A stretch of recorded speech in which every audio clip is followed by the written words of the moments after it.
Hi, today we're going to discuss the 11 social evils during Rizal's time. At the end of this presentation, the learners are expected that they can examine the situation of the 19th century and they can recall the 11 social evils during Rizal's time. Number 1, the instability of colonial administration. Ang kawalan ng katatagan sa politikang Espanyol mula noong paghahari ni Haring Fernando VII ay naging tanda ng simula ng kaguluhang politikal sa Espanya. Nagkaroon ng madalas na pagbabago sa pamahalaang Espanyol dahil sa mga mapait na tunggalian sa pagitan ng mga pwersang mapanupil at liberalismo at ang pagsiklab ng mga digmaang Carlist. Mula 1834 to 1862, nagpatibay ng 4 na konstitusyon ang Espanya, naghalal ng 28 parlamento at nagluklok ng hindi kukulanging 529 ministrong may portfolio na sinundan pa ng mga pag-aaway ng mga partido, revolusyon at iba pang pagbabagong politikal. Ang kawalan ng katatagang politikal sa Espanya ay nagkaroon ng malaking epekto sa mga kalakaran sa Pilipinas dahil nagdulot ito ng madalas na pagbabago sa mga patakaran sa pamamahala ng mga kolonya at sa madalas na pagpapalit ng mga opisyal. Halimbawa, mula 1835 hanggang 1897, ang Pilipinas ay pinamunuan ng 50 Gobernador General na bawat isa ay nanungkulan lamang ng humigit kumulang na 1 taon at 3 buwan. Minsan mula Disyembre 1853 hanggang Nobyembre 1854 ay nagkaroon ng 4 na Gobernador General sa loob lamang ng wala pang 1 taon. The frequent change of colonial officials hampered the political and economic development of the Philippines. Hardly had one governor-general begun his administration when he was soon replaced by his successor. Naturally, no chief executive, no matter how able and energetic he was, could accomplish much for the colony. Number 2, corrupt colonial officials. With few exceptions, the colonial officials, governor-general, judges, provincial executives, etc., sent by Spain to the Philippines in the 19th century were a far cry from their able and dedicated predecessors of the 16th, 17th, and 18th centuries. They were highly corrupt, incompetent, cruel, or venal. General Rafael de Izquierdo, 1871 to 1873, a boastful and ruthless governor-general, aroused the anger of the Filipinos by executing the innocent fathers Mariano Gomez, Jose Burgos, and Jacinto Zamora, the martyrs of 1872. Admiral Jose Malcampo, 1874 to 1877, was a good fighter, but was an inept and weak administrator. General Fernando Primo de Rivera, a governor-general for 2 terms, 1880 to 1883 and 1897 to 1898, enriched himself by accepting bribes from gambling casinos in Manila, which he scandalously permitted to operate. General Valeriano Valer, 1888 to 1891, a cruel and corrupt governor-general of Hispanic German ancestry, arrived in Manila a poor man and returned to Spain a millionaire. He received huge bribes and gifts of diamonds for his wife from wealthy Chinese who evaded the anti-Chinese law. The Filipinos scornfully called him tyrant because of his brutal persecution of the Calamba tenants, particularly the family of Dr. Rizal. Number 3, Philippine representation in Spanish Cortes. To win the support of her overseas colonies during the Napoleonic invasion, Spain granted them representation in the Cortes, Spanish Parliament. Accordingly, the Philippines experienced her first period of representation in the Cortes from 1810 to 1813. History demonstrates that the first Philippine delegate, Ventura de los Reyes, took active part in the framing of the Constitution of 1812, Spain's first democratic constitution, and was one of the 184 signers. This constitution was extended to the Philippines. Another achievement of Delegate de los Reyes was the abolition of the galleon trade. Unfortunately, the representation of the overseas colonies, including the Philippines, in the Spanish Cortes was abolished in 1837. Since then, Philippine conditions worsened because there was no means by which the Filipino people exposed the anomalies perpetrated by the colonial officials. Number 4. Human rights denied to the Filipinos. Since the adoption of the Spanish Constitution of 1812 and other constitutions in succeeding years, the people of Spain enjoyed freedom of speech, freedom of press, freedom of association, and other human rights except freedom of religion. The Spaniards ardently guarded these rights so that no Spanish monarch dared abolish them. Strangely enough, the Spanish authorities that cherished these human rights or constitutional liberties in Spain denied them to the Filipinos in Asia. Number 5. No equality before the law.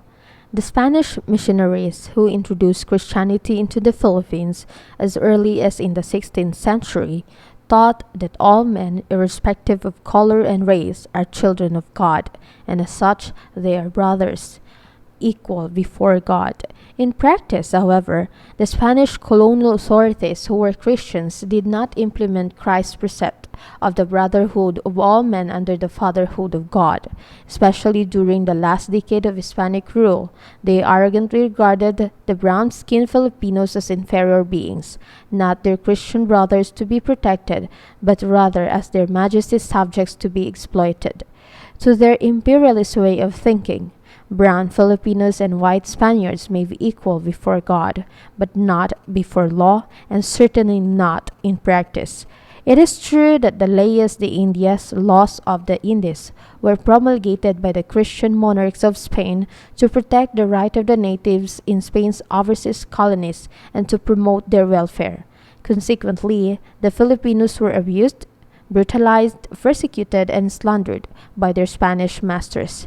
They could not appeal to the law for justice because the law, being dispensed by Spaniards, was only for the white Spaniards. Number 6. Maladministration of justice. The courts of justice in the Philippines during Rizal's time were notoriously corrupt. Verily, they were courts of injustice as far as the brown Filipinos were concerned. The Spanish judges, fiscals, prosecuting attorneys, and other court officials were inept, venal, and oftentimes ignorant of law. Justice was costly, partial, and slow. Poor Filipinos had no access to the courts because they could not afford the heavy expenses of litigation. Wealth, social prestige, and color of the skin were preponderant factors in winning a case in court. Irrespective of the weight of evidence, a rich man or a Spaniard whose skin is white easily achieved victory in any litigation. To the Filipino masses, litigation in court was a calamity. The expenses incurred even in a simple lawsuit often exceed the value of the property at issue, so that in many instances the litigants found themselves impoverished at the end of the long tussle. Criminal cases dragged on for many years, during which the period either the delinquents took to flight or the documents were lost. Number 7. Racial discrimination. Spain introduced Christianity into the Philippines with its beautiful egalitarian concepts of the brotherhood of all men under God the Father. The Spanish authorities, civil as well as ecclesiastical, zealously propagated the Christian faith, but seldom practiced its sublime tenets. They regarded the converted Filipinos not as brother Christians, but as inferior beings who were infinitely undeserving of the rights and privileges that the white Spaniards enjoyed. With this unchristian attitude, many Spaniards and their mestizo satellites derisively called the brown-skinned and flat-nosed Filipinos Indians.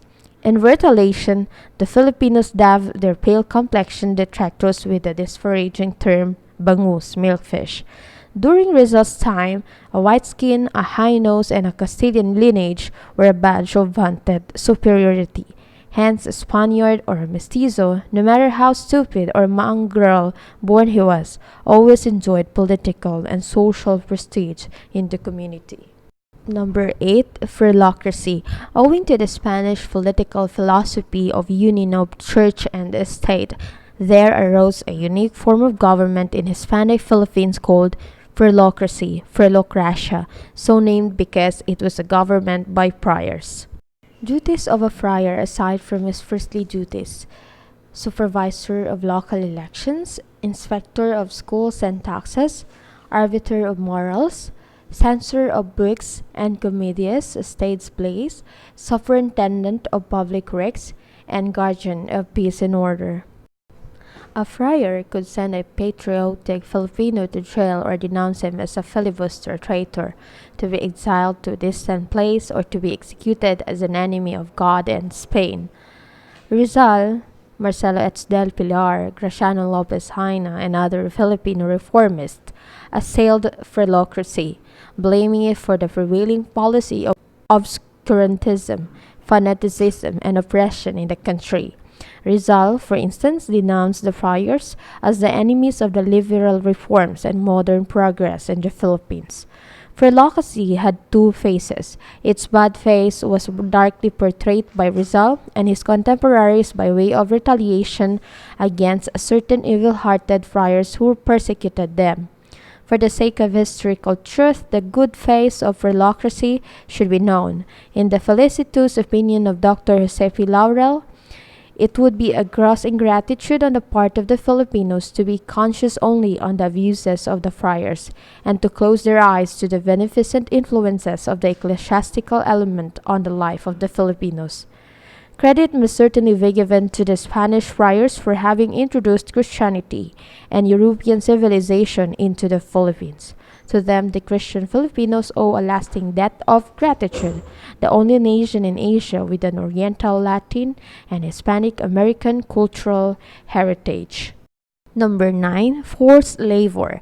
Known as the Polo y Servicio or simply Polo, it was the compulsory labor imposed by the Spanish colonial authorities on the adult Filipino males in the construction of churches, schools, hospitals, building and repair of roads and bridges, the building of ships in the shipyards, and other public works. Originally, Filipino males from 16 to 60 years old were obliged to render forced labor for 40 days.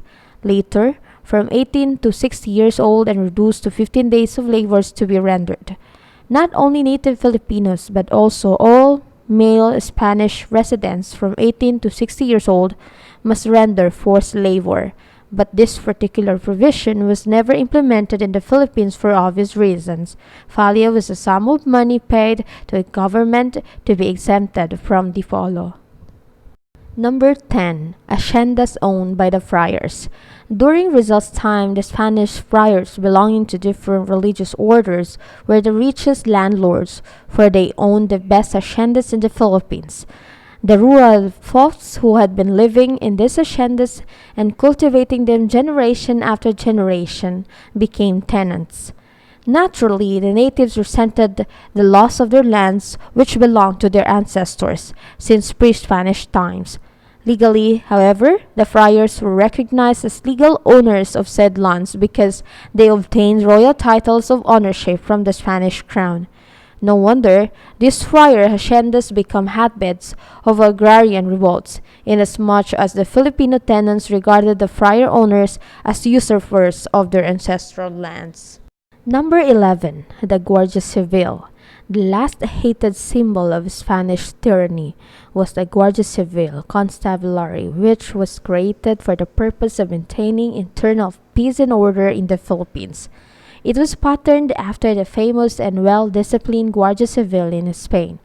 While it is true that the Guardia Civil in the Philippines had rendered meritorious in suppressing the bandits in the provinces, they later become infamous for their rampant abuses, such as maltreating innocent people, looting their carabaos, chickens, valuable belongings, and raping helpless women. Both officers, Spaniards, and Maine natives were ill-trained and undisciplined, unlike the Guardia Civil in Spain, who were respected and well-liked by the populace.